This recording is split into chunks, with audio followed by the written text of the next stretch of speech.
Okay दोस्तों, तो अब एक इंपॉर्टेंट चीज करते हैं, that is the application of KC. अच्छा, केसी का फंडामेंटली दो एप्लीकेशन है और वो पहला जो है that is the predicting the extent of reaction, predicting the extent of reaction. Now what is mean by predicting the extent? अच्छा, दो रिएक्शन को मैं साइमल्टेनियसली दिखाता हूं। जो पहला रिएक्शन है वो है H2 gas plus Br2 gas, ये हमारा देता है 2HBr gas at high temperature. At a high temperature ये एक रिएक्शन हो रहा है और ये वाला रिएक्शन का जो हमारा Kc है, that Kc is equals to of the order 10 to the power of 30, right? और साथ ही साथ एक दूसरा रिएक्शन भी हो रहा है, N2 gas plus O2 gas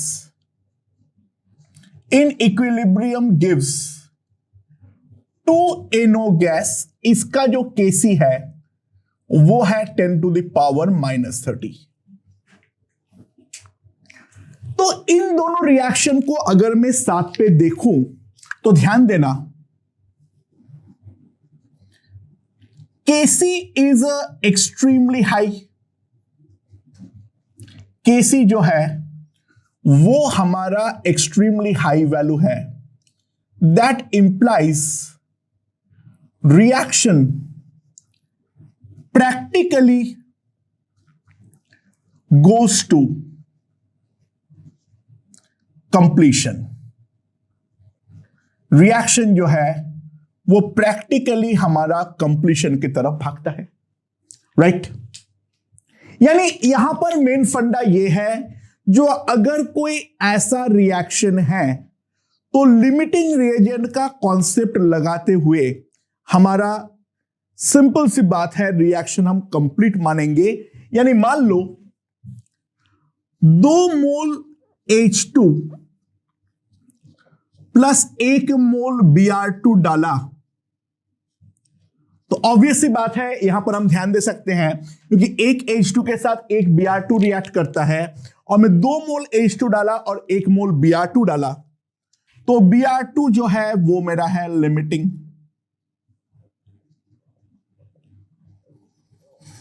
Br2 जो है वो है मेरा लिमिटिंग। अब Br2 क्योंकि मेरा लिमिटिंग रिएजेंट है तो सिंपल सी बात है, फाइनली कोई इक्विलिब्रियम के बारे में सोचने का मतलब ही नहीं बनता है, राइट? H2 हमारे पास 1 मोल बच जाएगा, Br2 जो है वो हमारा प्रैक्टिकली 0 मोल हो जाएगा और 1 मोल H2 और 1 मोल Br2 रिएक्ट करके 2 मोल HBr देगा तो HBr हमारे पास 2 मोल हो जाएगा। तो ये वाला रिएक्शन हमारा प्रैक्टिकली फॉरवर्ड है। यानी अगर Kc का वैल्यू एक्सट्रीमली हाई दिया हुआ है, the extent of reaction is extremely huge, तो सिंपल सा मतलब है ऐसा क्वेश्चनों में इक्विलिब्रियम सोचने का ज्यादा कोई फायदा नहीं मिलने वाली है। हमें चुपचाप ये मान लेना चाहिए जो यहां पर रिएक्शन जो हो रहा है वो कंप्लीटली फॉरवर्ड है। ऑन द अदर हैंड अगर मैं इसके बारे में बातचीत करूं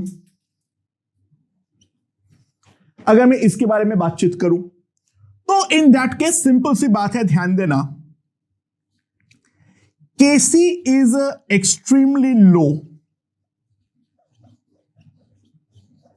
तो Kc एक्सट्रीमली लो होने का मतलब क्या है? Reaction is practically not occurring.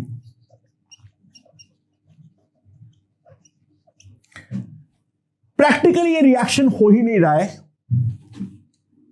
Reaction is completely backward, concentration of NO जो हमारे पास आएगा वो हमारा लगभग लगभग 0 मोलर आने वाला है। क्या एग्जैक्ट 0 है? नहीं, ऑब्वियसली नहीं। ऑब्वियसली ये एग्जैक्ट 0 नहीं है, ना Br2 एग्जैक्ट 0 है। ये किस तरीके से निकालते हैं वो तो हम बाद में देखेंगे, लेकिन एग्जैक्ट 0 तो डेफिनेटली नहीं है, बट लगभग लगभग हम बोल सकते हैं जो हमारा रिएक्शन जो है वो हाईली बैकवर्ड फेवर्ड है, फॉरवर्ड रिएक्शन हमारा ना के बराबर होने वाली है। ओके, सो कुल मिला के बात यह है, अगर मैं यहां पर के इक्विलिब्रियम की वैल्यू प्लॉट करूं, ये 10 to the power -3 है, ये 10 to the power 3 है, ये 10 to the power -3 है, ये 10 to the power 3 है। अगर हमारा के इक्विलिब्रियम का वैल्यू इन दोनों के बीच में हो, एक मोटे मोटे आइडिया दे रहा हूं, यहां पर हम बात करेंगे both reagent and product will be in comparable amount. जो हमारा रिएजेंट और प्रोडक्ट होगा वो हमारा कंपेरेबल अमाउंट पे होगा, राइट? अगर इससे बड़ा है, यानी के इक्विलिब्रियम अगर 10 to the power 3 से भी बड़ा है, तो सिंपल सी बात है, हम बोलेंगे रिएक्शन जो है वो हमारा प्रैक्टिकली पूरी तरीके से फॉरवर्ड रिएक्शन है, ना के बराबर बैकवर्ड रिएक्शन होगा। रिएक्शन हमारा कंप्लीशन की तरफ जाएगी with the concept of limiting reagent. लेकिन अगर 10 to the power -3 से भी कम है तो हम बोलेंगे ये जो रिएक्शन है वो हमारा प्रैक्टिकली बैकवर्ड है। हमारा यहां पे ना के बराबर प्रोडक्ट जो है वो फॉर्म होगा, रिएजेंट जो है वो लगभग लगभग हमारा अनडिसोशिएटेड फॉर्म पे ही रहने वाला है। तो विद द वैल्यूज जो केसी किस एक्सटेंट का है, हमें एक ब्रीफ आइडिया मिलती है जो हमें रिएक्शन किस डायरेक्शन में फेवर्ड है, या फॉरवर्ड है या बैकवर्ड है, या फॉरवर्ड बैकवर्ड दोनों हमारा कंपेरेबल एक्सटेंट पे है। So that is the first important application of like KC और के इक्विलिब्रियम में। यहां पे केसी का एग्जांपल लिया हूं और यहां पर जो दोनों एग्जांपल लिया हूं उसमें डेल्टा इन 0 है, सो केपी और केसी दोनों में कोई फर्क नहीं पड़ता है, राइट? सो यह है इसका पहला एप्लीकेशन। ओके,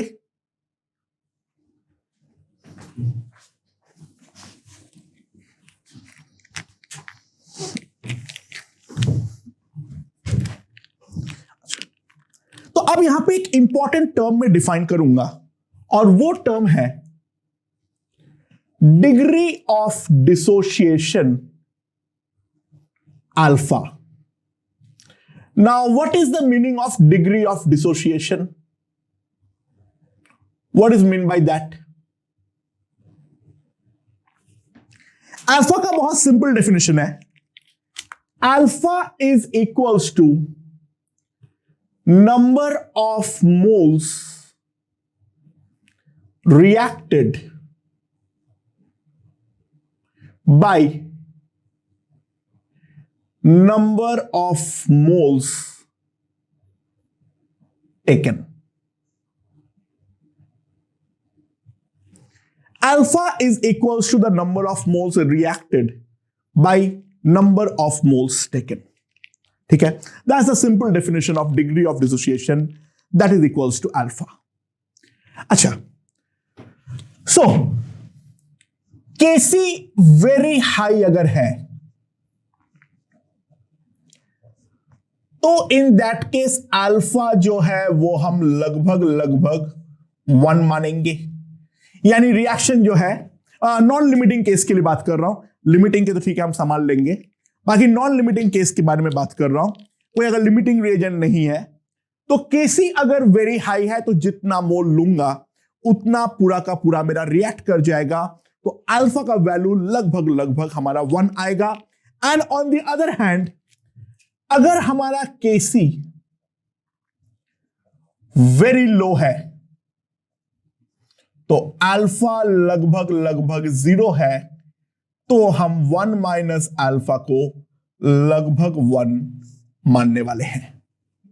यानी रिएक्शन अगर हाईली फॉरवर्ड फेवर्ड है तो हम मानेंगे जितना हम डाले हैं वो पूरा का पूरा रिएक्ट कर जाएगा, और रिएक्शन अगर हाईली बैकवर्ड फेवर्ड है तो हम ये मानेंगे जो रिएक्शन हमारा लगभग नहीं हुआ है, and this reaction is completely backward favoured.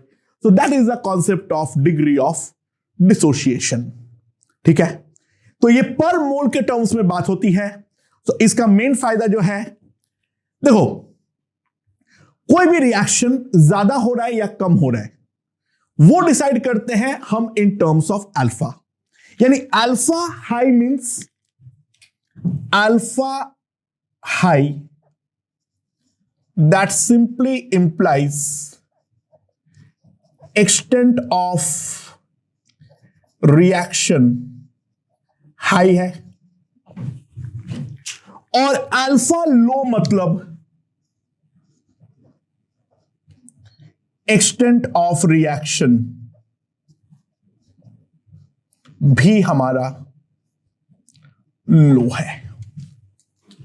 Okay, ये है हमारा डिग्री ऑफ डिसोसिएशन, और इसका अंदेशा हमें मिलता है के इक्विलिब्रियम के वैल्यूज को देखते हुए। अच्छा, दूसरा एक बहुत इंपॉर्टेंट चीज जो हमारा के इक्विलिब्रियम में काम आता है, predicting the direction of reaction. अच्छा, यह बिल्कुल भी जरूरी नहीं है जो हम लोग केवल और केवल स्टार्टिंग में रिएक्शन मिक्सचर में रिएजेंट ही ऐड करें, हम रिएजेंट और प्रोडक्ट दोनों साथ में ऐड कर सकते हैं। तो एक सिंपल रिएक्शन को कंसीडर करते हैं। लेट्स कंसीडर, क्या है, A gas plus 2B gas in equilibrium gives C gas, right? A gas plus 2B gas in equilibrium gives you C gas, right? ये वाला रिएक्शन का जो Kc है वो हमें दे रखा है 8। ऑब्वियसली बात है ये Kc नॉट है, ये इसमें यूनिट नहीं है, ये Kc नॉट है, बट कोई लिखेगा नहीं, समझ जाना, राइट? सुना, इन 1 liter vessel,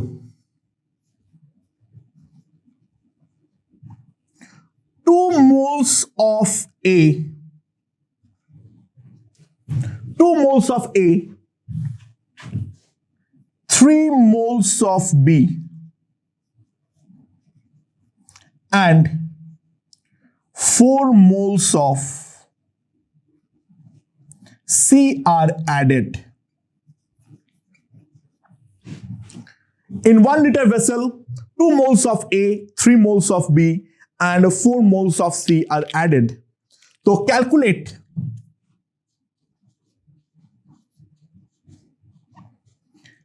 equilibrium,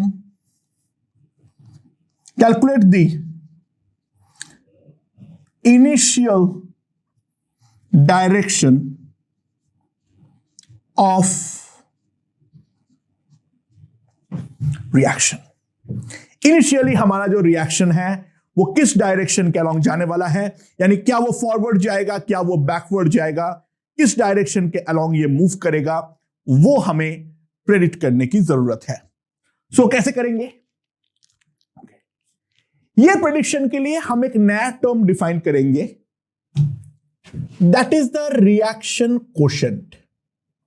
अच्छा, रिएक्शन कोशेंट का जो शक्ल है वो बहुत ही कंफ्यूजिंग है। यहां पे हमने QC डिफाइन कर रहे हैं, वो QP, QPC ये सब भी डिफाइन होता है डिपेंडिंग अपॉन, यहां पे हमें KC दे रखा है तो हम QC डिफाइन करेंगे, एंड हम QP वगैरह भी डिफाइन कर सकते हैं। अच्छा, QC क्या होता है? बहुत सिंपल बात है, क्यूसी का शक्ल एग्जैक्टली हमारा इक्विलिब्रियम की तरह ही होता है। यानी जो हमारा केसी होता है एग्जैक्टली सेम चीज हम क्यूसी के लिए भी लिखते हैं। यानी केसी क्या होता है, हम तो यही लिखते, केसी भी हम एग्जैक्टली यही लिखते। The only difference is these concentrations need not be equilibrium concentration। यहां पर क्यूसी में जैसे केसी का एक यूनिक वैल्यू होती है, क्योंकि केसी में हम वही कंसंट्रेशंस को फीड कर सकते हैं जो कि इक्विलिब्रियम कंसेंट्रेशंस है, राइट। बाकी इस कारण पे हमारा केसी का जो है वो यूनिक वैल्यू आती है। हम इन जनरल उठा के कोई भी एक कंसेंट्रेशन को पुट नहीं कर सकते हैं। क्यूसी कोई यूनिक वैल्यू नहीं है, क्यूसी कैन बी एनीथिंग। मैं जैसे डालूंगा उसके अकॉर्डिंग क्यूसी अपना वैल्यू को ले लेगा। यानी Kc at non-equilibrium condition is nothing but Qc। हां, किस्मत अच्छी रहे, मैंने एग्जैक्टली वो डाल दिया जो कि वो इक्विलिब्रियम में ही फंस जाए, इसका वैल्यू ही 8 आ जाए तो बात अलग है। बाकी otherwise in general Qc will have a non-unique value, right?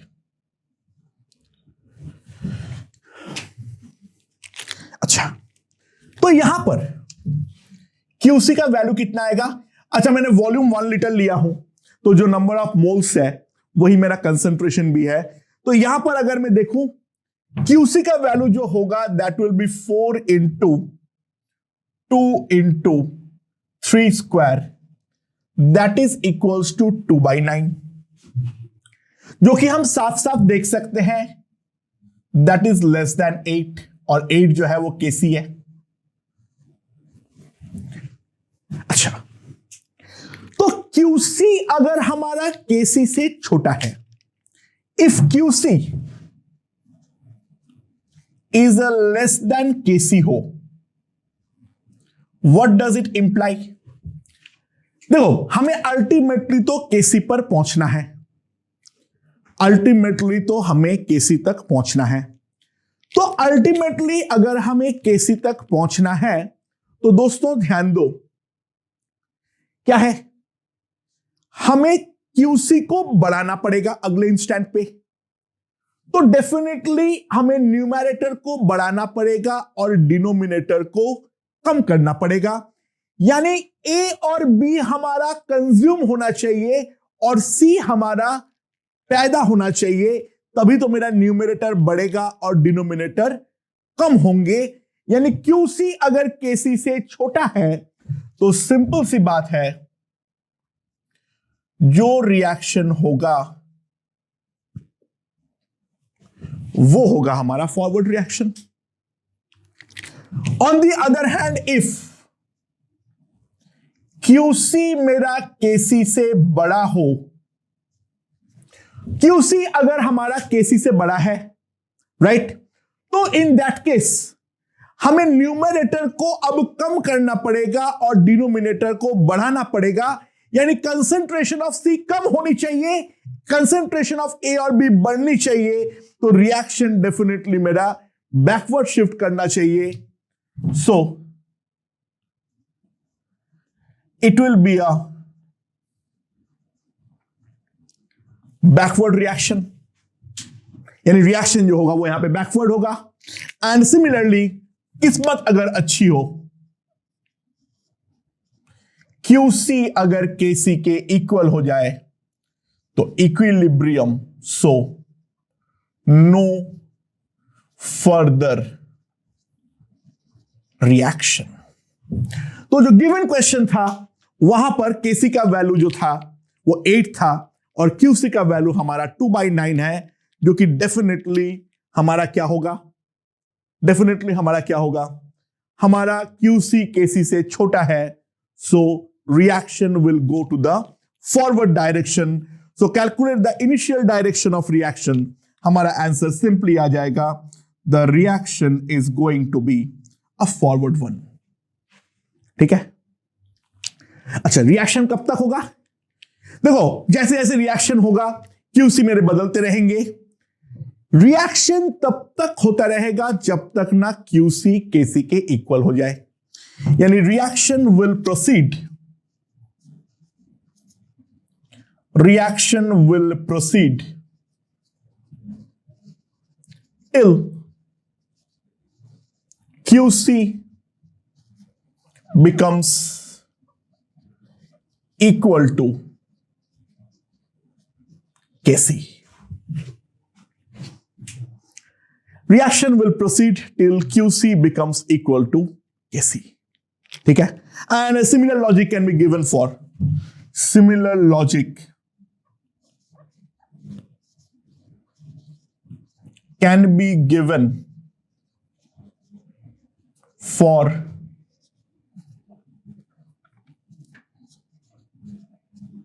KP, KPC and KX. So with the value of K equilibrium, we can also predict the direction of a given reaction, जो हम लोग यहां पर साफ साफ देख सकते हैं। यानी इसका एक इंपॉर्टेंट एप्लीकेशन हमने दो देख लिए हैं, predicting the extent of reaction and predicting the direction of reaction. I hope this part is perfectly understood. Okay.